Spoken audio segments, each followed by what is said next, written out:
নমস্কার বন্ধুরা। তো আজকে আমি রান্না করব নারকেল ডাল। তো আজকে আমার একটু ভিডিও আপলোড করতে লেট হয়ে গেল, না হলে এর আগে আমি অনেকক্ষণ আগেই দিয়ে দিতাম। তো সারাদিন ব্যস্ততার মাঝে আমি ভিডিও আপলোড করতে পারিনি। তো বন্ধুরা, এখানে আমি এক বাটি ডাল নিয়েছি, মুগের ডাল। তো এটা আমি প্রথমে শুকনো খোলায় ভেজে নেব, তেল ছাড়া। তো এটা ভালোভাবে ভেজে নিলে পরে এর যে কাঁচা ভাবটা সেটা থাকে না, আর খেতে বেশ সুস্বাদু হয়। তো দেখতে পাচ্ছেন এখানে আমি শুকনো খোলায় মুগ ডালটা ভেজে নিচ্ছি।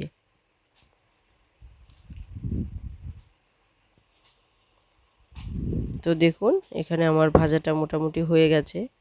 বেশি আমি লালচে করে ভাজবো না, আমি মিডিয়াম ভাজা ভেজে নিব। তো আমি যে উপকরণগুলো দেব এখানে, তো সেগুলো আমি এখন ভালোভাবে কেটে ধুয়ে পরিষ্কার করে রেখে দিয়েছি। তো দেখতে পাচ্ছেন এখানে আমি দুটো গাজর আর আমি কিছু পরিমাণ বিনস নিয়েছি। তো এখন আমি এখানে একটা টমেটো নিয়েছি কুচি করে। তো এখন আমি একটা লোহার কড়াইয়ের মধ্যে তেল বসিয়ে দিয়েছি, আর আমি এখন ভেজে নিব উপকরণগুলো। ডাল তো আমরা অনেকভাবেই খাই, কিন্তু এভাবে লোহার কড়াইয়ে যদি ডাল সম্বার করা যায় বা ডালটা রান্না করা যায়, তো খুবই সুস্বাদু হয়। আর এই লোহার কড়াইয়ের মধ্যে রান্না করলে বেশ উপকারিতা আছে এর। আমরা সাধারণত সিলভারের কড়াইয়ে রান্না করি, কিন্তু যে লোহার কড়াইয়ের মধ্যে যে একটা আয়রন, সেই আয়রনটা আমাদের শরীরের পক্ষে খুবই উপকারী। তো এখনকার জেনারেশন সাধারণত সিলভারের মধ্যেই রান্না করে, আগের লোকেরা সাধারণত লোহার কড়াইয়ের মধ্যেই রান্না করত। তো আমি প্রথমে এখানে সিলভারের কড়াইয়ের মধ্যে বসিয়ে দিয়েছি ডালটা, সেটা ভালোভাবে সেদ্ধ করে নেব। এরপর আমি লোহার কড়াইয়ের মধ্যে ডালটাকে সম্বার করে নেব। তো দেখুন বন্ধুরা, এখানে আমার যে গাজর সেগুলো আমাদের ভাজা হয়ে গেছে।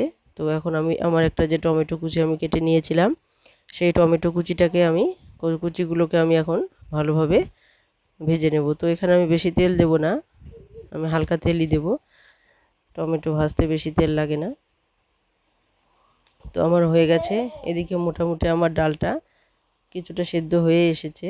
তো আমি পুরোপুরি গলিয়ে দেব না ডালটা, আমি একটু ডালটাকে পাতা অবস্থাতেই যে কাটা আছে সেই কাটা দিয়ে ঘুটনি করে দেব। তো দেখুন এখানে আমার ডালটা মোটামুটি হয়ে গেছে। এখন যে মশলাগুলো আছে আমি সেই মশলাগুলো এখানে দিয়ে দেব। তো আমি এখানে এক টুকরা আদা নিয়েছি, আর আমি এখানে দেব জিরা গুঁড়া। তো এখানে আমি হাফ চামচ জিরা গুঁড়া দেব। দেখুন এখানে আমি হাফ চামচ জিরা গুঁড়া দিয়ে দিয়েছি, আর এখানে আমি হাফ চামচ হলুদ গুঁড়া দিয়ে দেব।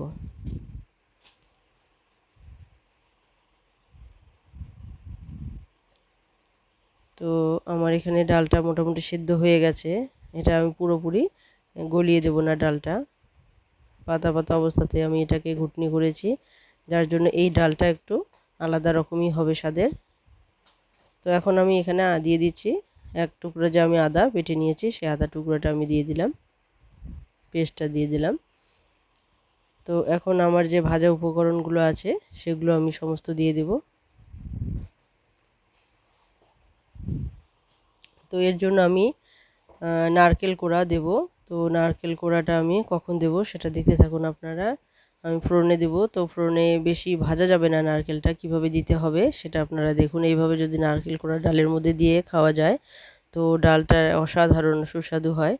তো আমি প্রথমে কড়াইয়ের মধ্যে তেল দিয়ে দিব, তেলটা গরম হওয়া অবধি অপেক্ষা করব। এরপর আমি এখানে দিয়ে দেব শুকনো লঙ্কা, কাঁচা লঙ্কা, আর আমি দেব 5 ফোড়ন। তো এখানে আমি কাঁচা লঙ্কা আর শুকনো লঙ্কা দিয়ে দিয়েছি। এখন আমি এখানে দেব 5 ফোড়ন, আর এটা একটু ভাজা ভাজা হয়ে গেলেই এরপর আমি নারকেল কোড়াটা দিয়ে দিব। তো নারকেল কোড়াটাকে বেশি ভাজা যাবে না, ভাজলে এর স্বাদটা ভালো হবে না, একে হালকাভাবে ভেজে নিতে হবে। তো আমার এখানে হয়ে গেছে ফোড়নগুলো ভাজা। তো এখন আমি এখানে নারকেল কোড়াটা দিয়ে দেব। তো নারকেল কোড়াটা দিয়ে একটু নাড়াচাড়া করেই আমি আমার ডালগুলো সম্বার করব।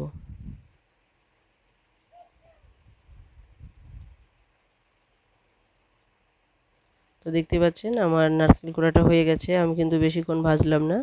এখন আমার যে ডালটা আছে অন্য কড়াইয়ে, সেই ডালটা আমি দিয়ে দিলাম। তো এইভাবে অবশ্যই রান্না করবেন নারকেল কোড়ানো দিয়ে, দেখবেন খেতে খুবই সুস্বাদু হয়। এমনি নর্মালি আমরা সাধারণত ডাল খেয়ে থাকি, ভেজ ডাল খেয়ে থাকি, কিন্তু এভাবে নারকেল কোড়া দিয়ে যদি খাওয়া যায় তাহলে সেটা ভীষণই সুস্বাদু হয়। তো দেখুন আমার ডালটা খুবই সুন্দরভাবে টকবক করে ফুটে উঠছে। তো এখানে আমি হাফ চামচ চিনি দিয়ে দিলাম। তো চিনি দেওয়াতে এর স্বাদটা একটু বেড়ে যাবে। আর আমি দিয়ে দেব 1 চামচ ঘি। তো আমার ডালটা হয়ে গেছে মোটামুটি, এখন আমি নামিয়ে নেব। তো দেখুন বন্ধুরা, আমি ডালটাকে নামিয়ে নিয়েছি। কত সুন্দর হয়ে গেছে ডালটা, দেখতেও সুন্দর হয়েছে, আবার খেতেও বেশ সুস্বাদু হয়েছে। তো বন্ধুরা আমার পাশে থাকবেন, অবশ্যই লাইক করবেন, কমেন্ট করবেন, শেয়ার করবেন আর সাবস্ক্রাইব করতে ভুলবেন না। নমস্কার।